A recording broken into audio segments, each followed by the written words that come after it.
Hello everybody and welcome back to my channel ShareX India. आज की इस वाली वीडियो में मैं बात करने वाला हूँ फिर से यहाँ पर बजाज हाउसिंग फाइनेंस के बारे में, क्योंकि कल जब मैंने वीडियो अपलोड करी थी तो उसके बाद मुझसे काफ़ी सारे क्वेश्चन आंसर्स करे गए थे कमेंट सेक्शन में, जो मुझे अच्छे लगे थे थोड़े से यहाँ पर, तो उनका भी मैं आंसर यहाँ पर दूंगा ताकि सब लोगों को ये बात पता चल जाए। एंड लिफ्टिंग डे पे होल्ड करना है, सेल करना है, क्या करना है, वो सारी बातें मैं बताने वाला हूँ।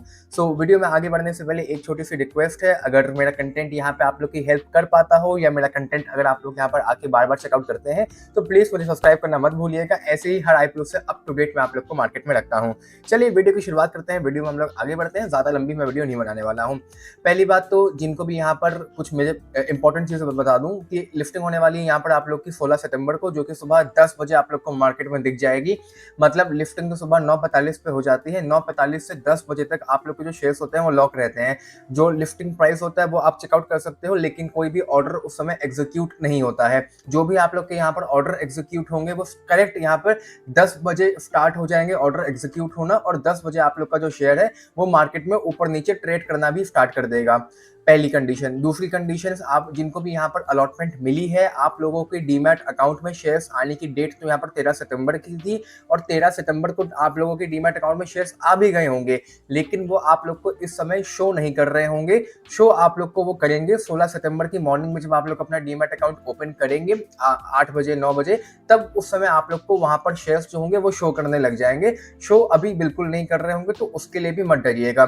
तीसरा पॉइंट, जिनको भी यहाँ पर अलॉटमेंट मिली है 70 रुपए के हिसाब से 214 शेयर्स की यहाँ पे लॉट रखी गई थी, मतलब कि आप लोगों के अकाउंट से इस समय लगभग 14,980 रुपए रिटेल शेयर होल्डर और कोटा वालों के कट चुके होंगे। जस्ट इफ इन केस अगर आप लोगों के अमाउंट यहाँ पर नहीं कटा है और वहां पर फेल दिखा रहा है, यूपीआई फेल, लेकिन अलॉटमेंट जब आप चेकआउट कर रहे हो वहां पर आप लोगों को अलॉटेड दिखा रहा है, तो उसकी चिंता मत करिएगा। आप लोगों को शेयर्स अलॉट हो चुके हैं। वो मैंडेट जो आप लोगों ने यहाँ पर अप्लाई किया था पेमेंट का, वो पैसे आप लोग के ऑटोमेटिक काट लेगा। आज नहीं काटेगा, मंडे तक काट लेगा। हो सकता है मंडे के भी अगले दिन पैसे काटे, लेकिन वो पैसे आप लोग के यहाँ पर अनब्लॉक नहीं होंगे, वो पैसे आप लोग के यहाँ पर कट जाएंगे, तो उसकी चिंता मत करिएगा।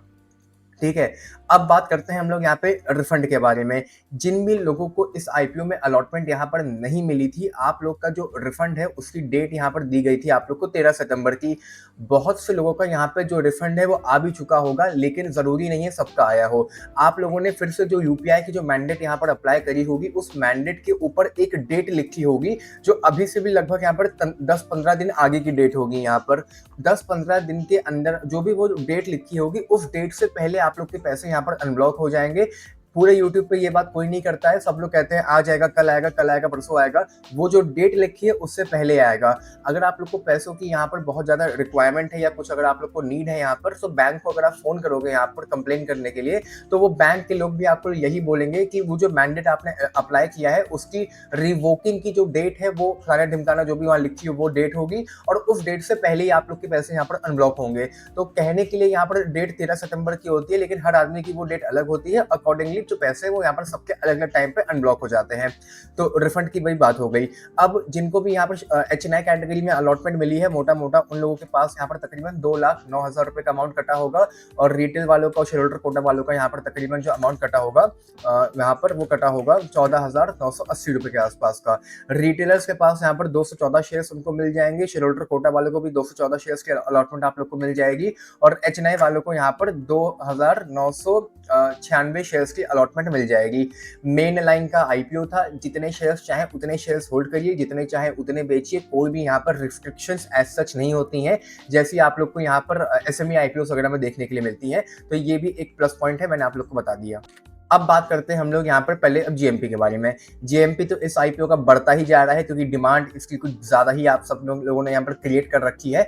80 रुपए के आसपास इसका जीएमपी यहाँ पर पहुंच चुका है। अगर मैं 80 रुपए भी मान के चलता हूँ, तो मोटा मोटा आप लोग का जो प्रॉफिट है वो यहाँ पर 17,000 रुपए के आसपास का हो जाएगा, जो कि आप लोग की आरओआई पे यहाँ पर 115% का रिटर्न देने वाला है लिफ्टिंग पे, जो कि एक मतलब धमाकेदार रिटर्न है। और मुझे नहीं पता कि अब आने वाले 6-7 महीने तक इतना कोई भी आईपीओ आप लोग को रिटर्न देगा। तो जिनको भी यहाँ पर अलॉटमेंट मिली है, वेरी वेरी कॉन्ग्रेचुलेशंस, पैसे तो यहाँ पर आप लोग के अच्छे बनने वाले हैं।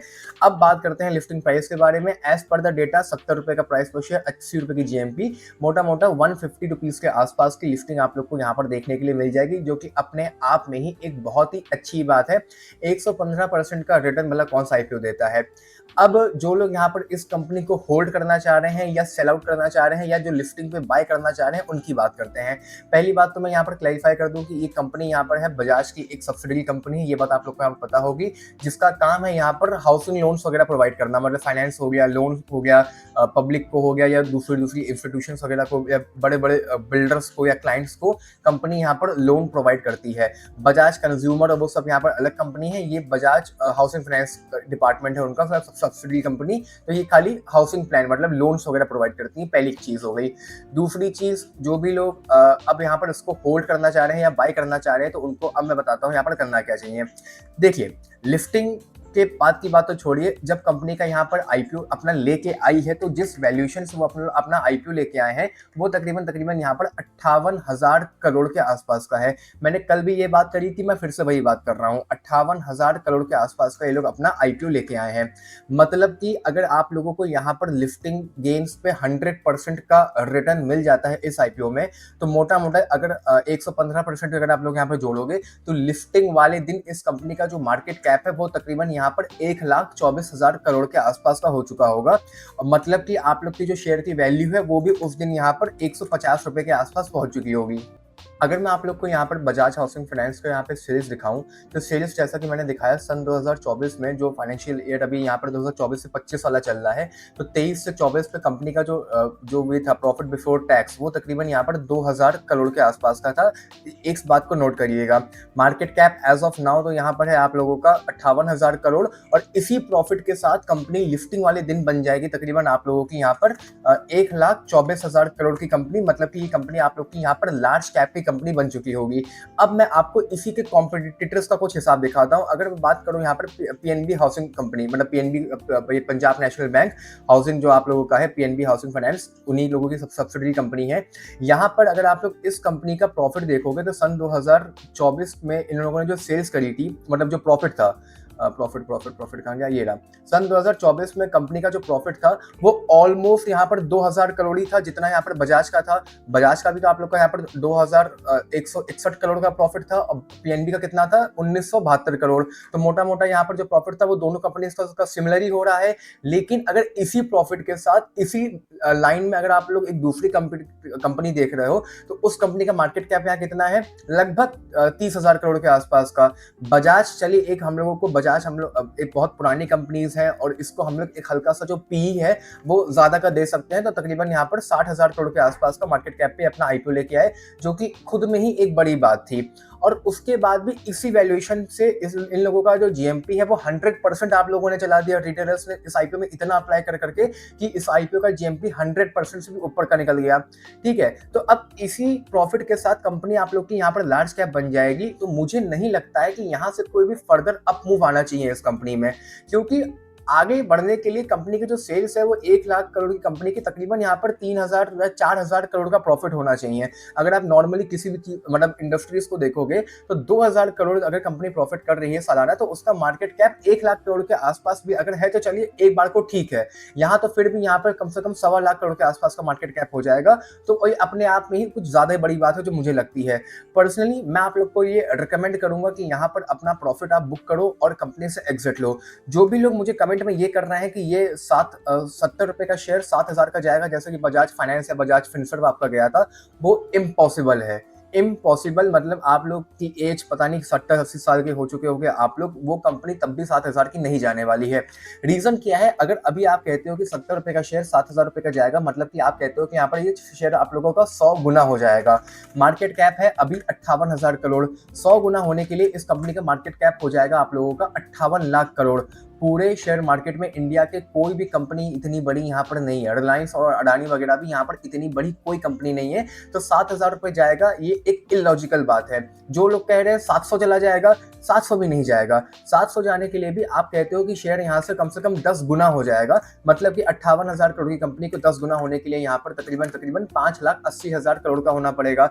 टेक्निकली ये एक बार को फिर भी मैथमेटिकली तो सही है, लेकिन पॉसिबल नहीं है।